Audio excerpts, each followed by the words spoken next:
Ang inyong doktrina ang nag-usab sa Sabado, Saturday, ang Catholic Church.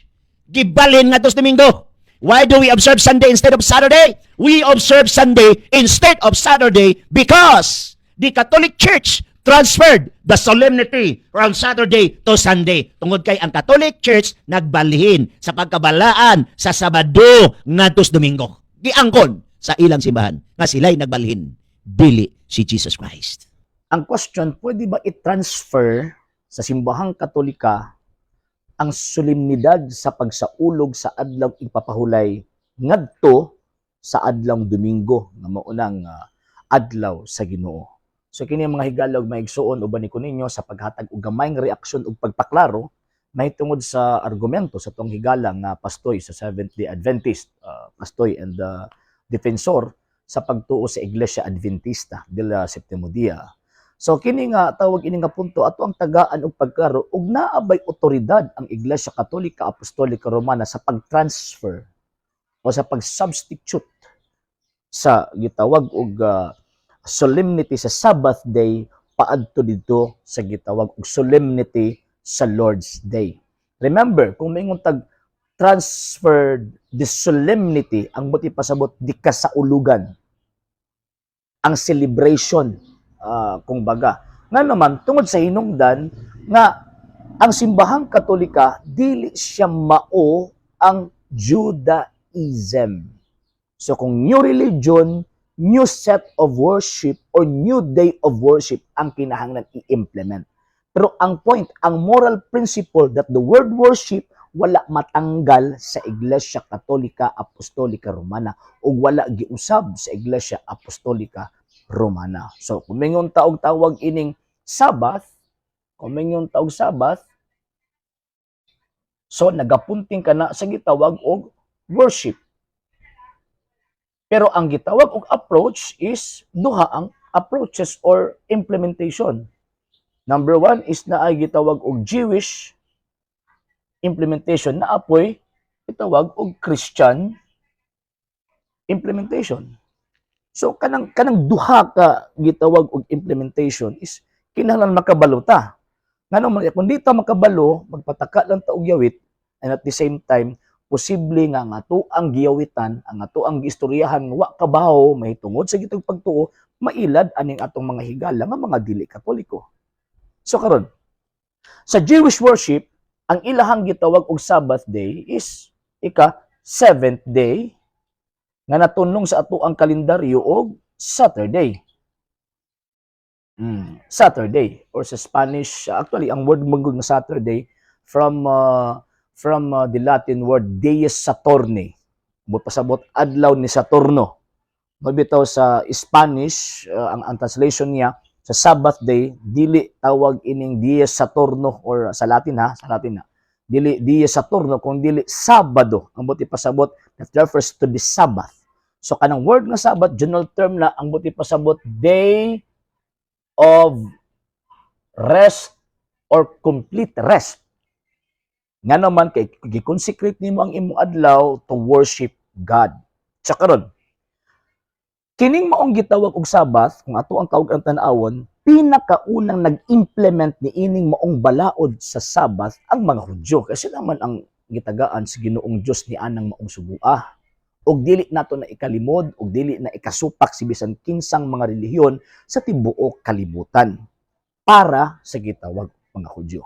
So the implementation of the law given by God, naa sila'y tawag ng correct interpretation, subay sa ilahang gawi o subay sa ilang kultura o tradisyon sa pag-implement ni anang maong gitawag og balaura.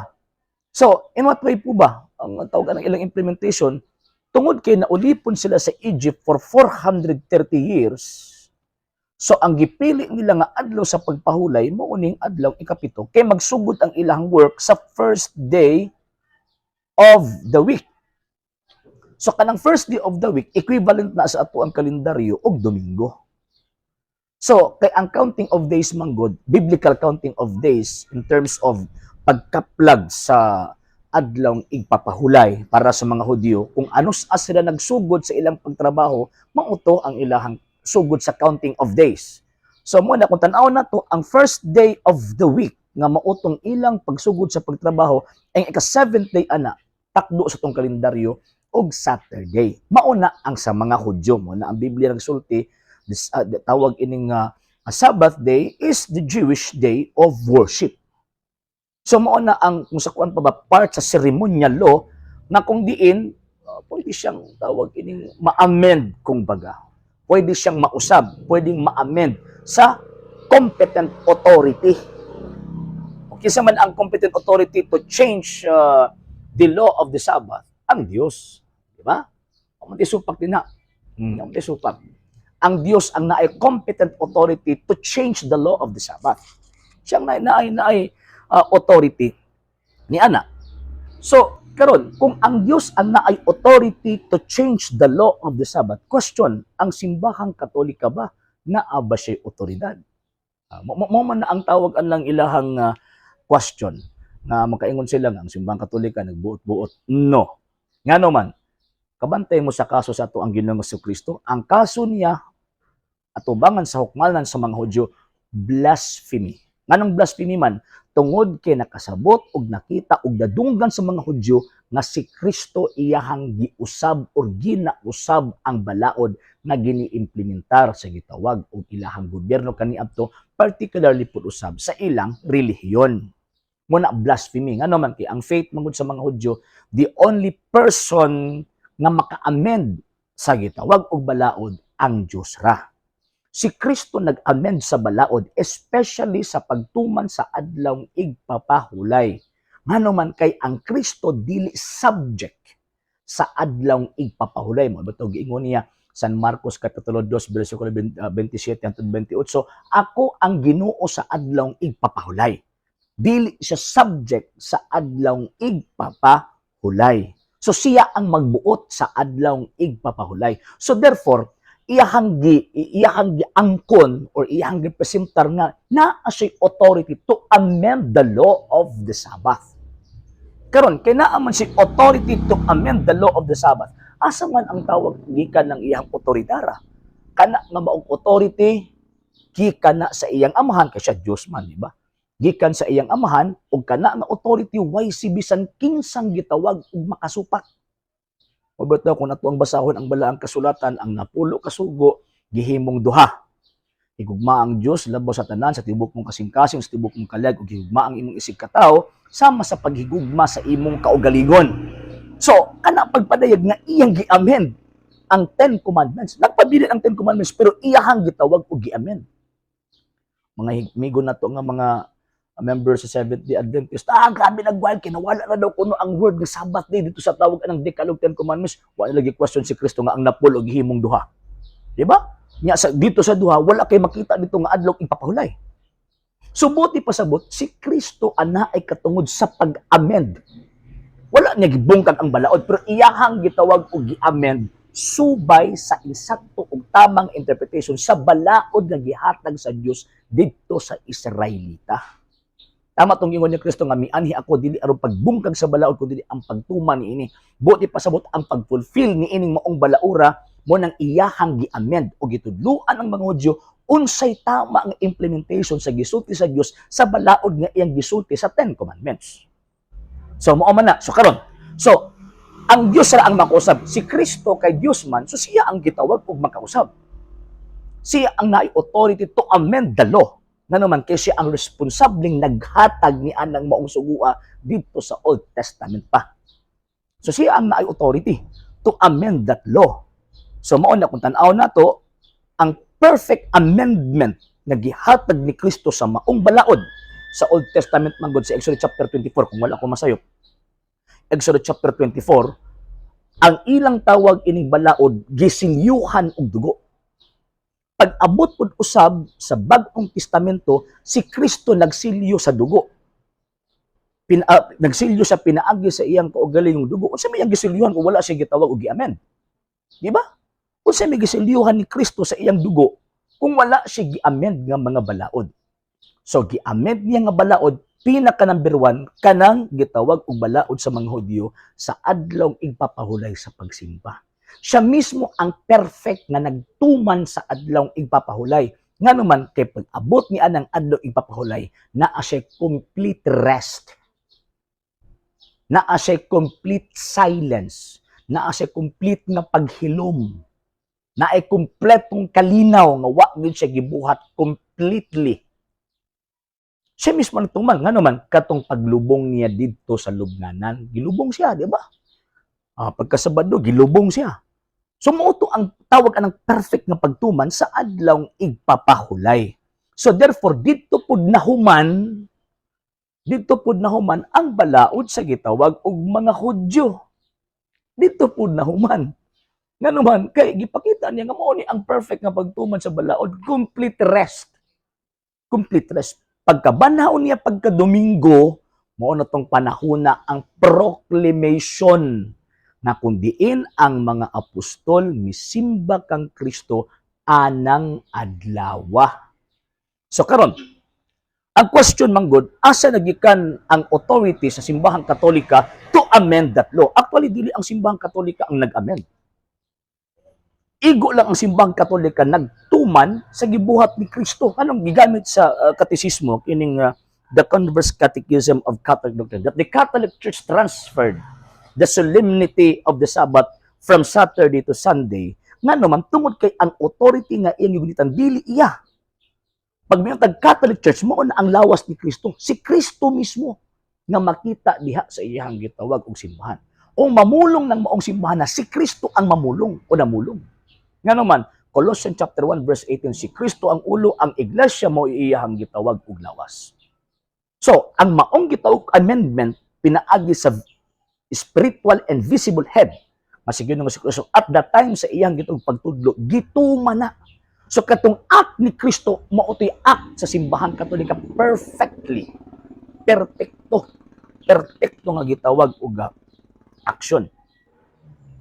So karon, siya man ang tawag ining maka-amend perfectly sa maong gitawag balaod. Kining maong authority to amend that law na bilong ni sa divine authority. And that divine authority gihatag niya sa iyang simbahan.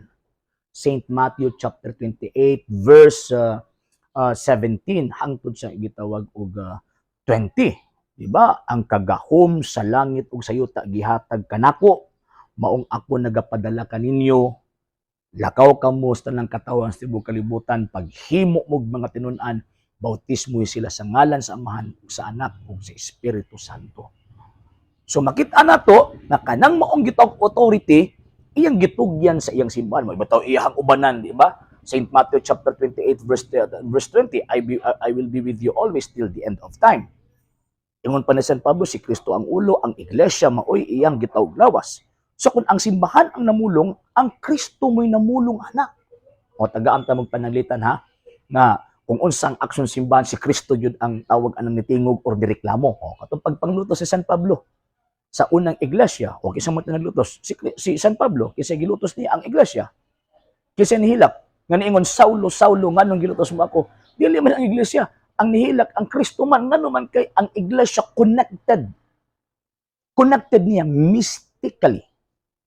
Buti pasabot kung unsay isulti sa mong iglesia, gisulti na sa tuang Ginoong Jesucristo. Kay connected man kang Kristo ang iyang simbahan mystically, kung mamulong ang simbahan, namulong si Ginoong Jesucristo. Namulong ang simbahan by her divine authority. Ito nga magkatawag ko sa itong mga higalang nga mga members sa gitawag og Seventh-day Adventist. Ang ilang gibasa lang katulang, why do we observe Sunday instead of Saturday? We observe Sunday instead of Saturday because the Catholic Church in the Council of Laodicea transferred the solemnity from Saturday to Sunday. Mo na giingon diri. Diha ra po sila kutob. Ang sa ubos, by what authority did the church substitute Sunday for Saturday? So, ang buti pasabot, naghisgot nag-authority to implement the law of the Sabbath. So, unsa may iyang tawag ng otoridad? Kung itubag, dapat gibasa ni sa mga pastor sa Seventh-day Adventist. What the authority?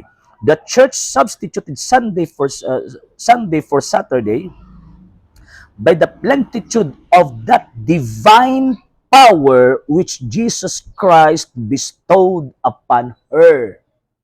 Mo niya kung buot ipasabot. So ang simbahang Katolika naa siya divine authority, dili human authority. Kanang sa Seventh-day Adventist, human authority ng ila.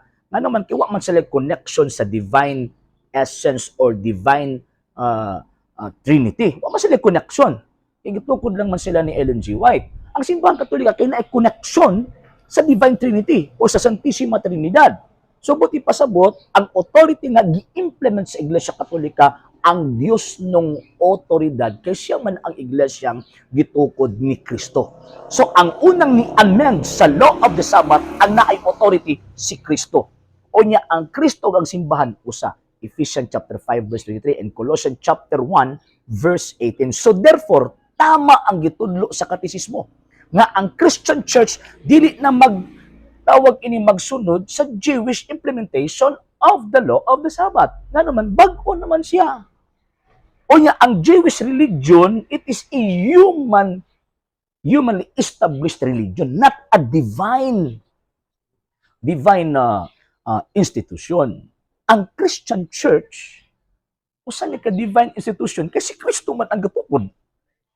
Kay divine institution man siya, so therefore, naa siya divine authority. Kung naa siya divine authority, so therefore, naa siya kagahom, naa siya authority to amend, to implement the law of God, nga naman, kasi yaman ang gitukod ni Kristo o gitagaan sa authority sa tanan nga himuon concerning sa pagtuo o concerning sa pag-implement sa balaod na gihatag sa Dios, especially kining the law of the Sabbath. Again, ang simbahang Katolika paghatag niya balaod sa law o sa tawag ining pag-amend sa adlaw nga gitawag og Domingo, dili sakop ang Judaism. Kaya ang Judaism, pabilin gina sila. So, kanang pag-amend niya, refer na dito sa divine community nga mauning simbahang Katolika. Ang subject niya kadtong mga Katoliko. So therefore, tama ra. Nga naman, tungod kay naman siya divine power, naman siya divine authority. Kung baga. Pero di wala niya giapil ang mga Hudyo kay mo man na ang tawag anang ilahang tradition kung baga di nimo pwedeng gubaon. Kay ang ilahang tawag ining balaod gisilihan subay sa ilang tradition, subay sa ilang pagtuo. Pero ang simbahang Katolika, ang balaod, ang iyang kinabuhi subay kang Kristo ug sa kamatayon ni Kristo. Mao na ang ato ang gisunod ang Kristo ug ang gitudlo sa Iglesia Katolika. Again, ang simbahang Katoliko na ay katungod na ay authority na mo implement sa law of the Sabbath nga naman tungod kay siya ang iglesia gitungkod ni Kristo o si Kristo mismo nga Diyos ang naghatag og authority niya, divine power to interpret, to implement the law na gihatag niya. So mo na nga itong mga higala nga mga pastoy, pataka lang tawag yawit, pataka lag kutlo-kutlo sa tawag ng doktrina sa Iglesia Katolika, nawa kasabot sa ilahang gipang kutlo. Basa gani sabton pud gamay ha. Kung tawag ining mobasa, dili pwede nga mobasa ka lang nga walay sabot-sabot. So klaro na mga sir ha, ang Dios ang naay authority to implement or to amend the law na siya mismo ang naghatag. Si Kristo kay Dios man gi-amend niya ang balaod, mao nang tama sundon kanang maong gitawag og balaura. Unya kanang law of the Sabbath nga kaniadto sa mga Hudyo Sabado, sa mga Kristiyano Domingo, nga naman kay ang Kristo mao gid mismo ang nagbuot nga i-amend na og ang perfect amendment nga gibuhat niya kadtong iyang kamatayon. Ang unang adlaw mao ang bag-ong kinabuhi, bag-ong pagkatao sa tibuok katawhan sa Dios. Nga naman kay anang panahon na giluwas ni Kristo ang tanang mga tao pinaagi sa iyang kamatayon. Kutob na po sa mudawat niya katong perfection and sanctification. So after nga nabanhaw si Kristo katong conclusion sa iyang pagbatok sa sala, gisimba siya sa mga apostol adlawng Domingo o dili adlawng Sabado. Mo na mga Kristiyano kaniadto after sa pagsaka ni Kristo dito sa langit, di na ka makabasa sa balaang kasulatan nga nag-solemnize sila. Naghatag sila pagbalaan sa adlaw ipapahulay. Nga naman tungod sa hinungdan na they are new creation. Ha? Usa sila ka bag-ong gitawag og binuhat subay sa kamatayon ni Kristo. Pero ano nagsulod man sila sa adlong sinagoga? Nagsulod sila sa adlaw ipapahulay dito sa sinagoga. Ang tubag anak kay at that time dili pa man tawag anang ingon ana kadako ang Kristyanismo at that time. minority pa man sila, and at the same time law of the land ang adlong ipapahulay. So kung dili sila mapahulay sa adlong product man sila patyon man, so mo nang kinahanglan sila mosunod. Kung ay mo tan-awon ang Sabat complete rest nga ang gibuhat sa mga apostol, gibuhat sa mga disipulo, pagsulod sa adlong ipapahulay, nagwali, nagtudlo, nang-convert, kung tawag ining mga tinuod nga sabadista, kining SDA manggod, mga fake manggod na sila nga sabadista. Nang-convert sila mga tinuod nga mga sabadista kay para mahimong Kristiyano. So buti pasabot, wala sila mag-observe kung unsa ang pag-solemnize sa gitawag og mga Hudyo. Nisulod sila, sumala sa gitawag og ilang ordinansa, ilang balaod kaniadto, pero ang essence sa gitawag og pagpahuli wala na nila gituman. Nga naman humana ang function sa mga Hudyo. Ang ilang gituman ang kang Kristo nga panahon ug ang pagsilyo ni Kristo iyang dugo ni anang maong kasabutan tali kang Kristo o sa iyahang gitawag og simbahan. So mo nay hinungdan nga kanang mo nagingon din nga nganong gi-transfer tungod kay ang simbahang Katolika na ay divine authority through Christ kay si Kristo man ang founder ni ining maong iglesia. Kanang SDA mga Amerikano gatukod ana mo nandita mo tuo nila ngano man kay atong kalag kung mutuo ta nila sigurado gyud nga maimpierno.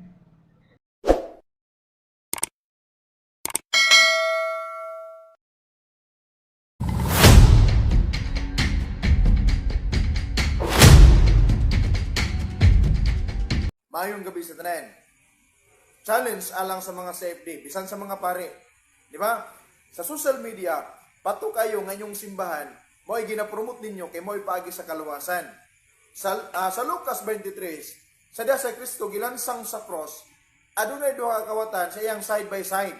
Gani gipanganlan na ninyo si Istas ug si Dimas. Bisan wala ni pangan sa Bible pero nakaila mo ana.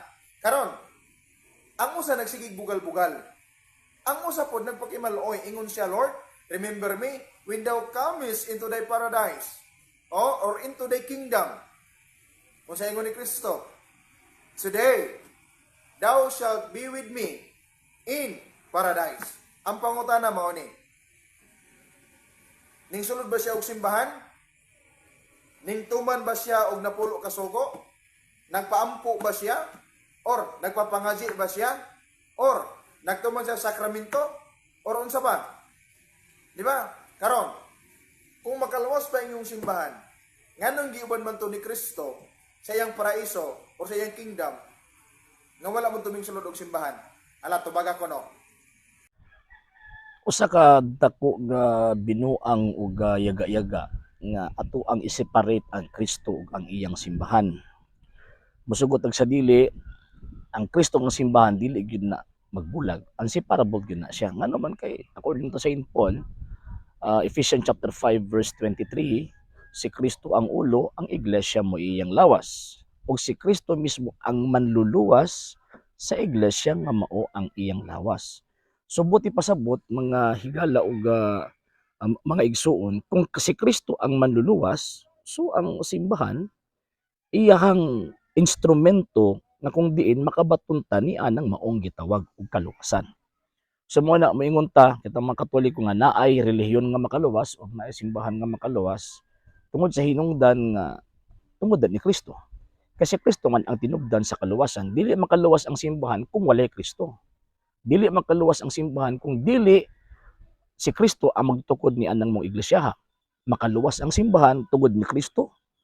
Ug tungod si Kristo mismo ang manluluwas niini. Karon atong tubagon ning gitawag pangutana kadtong kawatan nga nagbitay dito sa krus giinan ni Kristo karon dayon uban ra kadako sa paraiso. Number 1, nahimo ba siyang sakop sa simbahan? Yes. Nganong man kay naay confirmation si Kristo.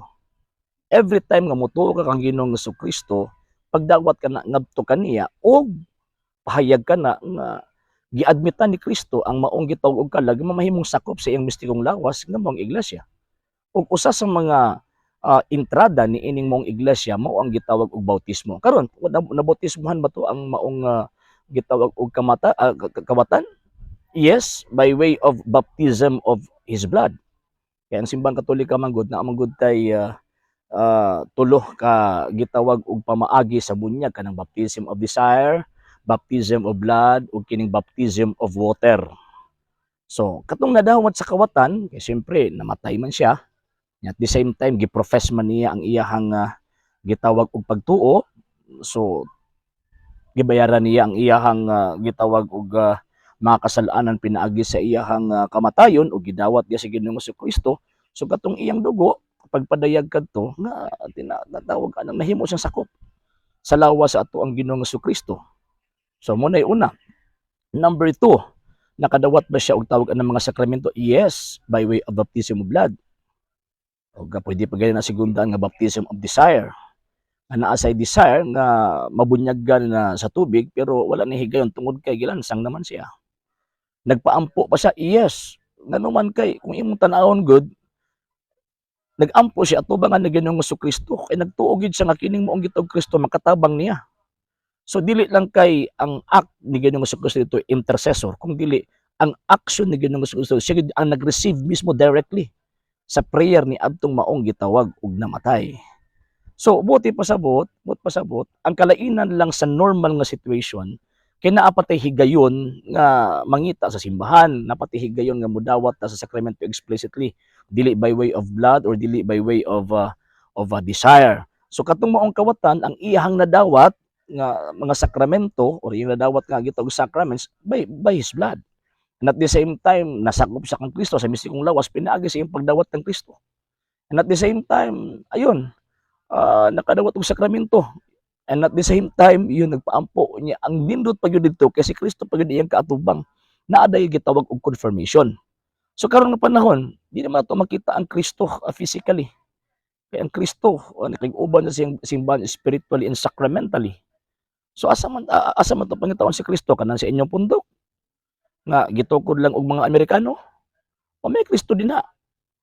Kanang mga pundok nga dili iya ni Kristo or kanang mga pundok nga gawa sa Iglesia Katolika, Apostolika Romana, dili man na iyang Kristo. So therefore wala Kristo.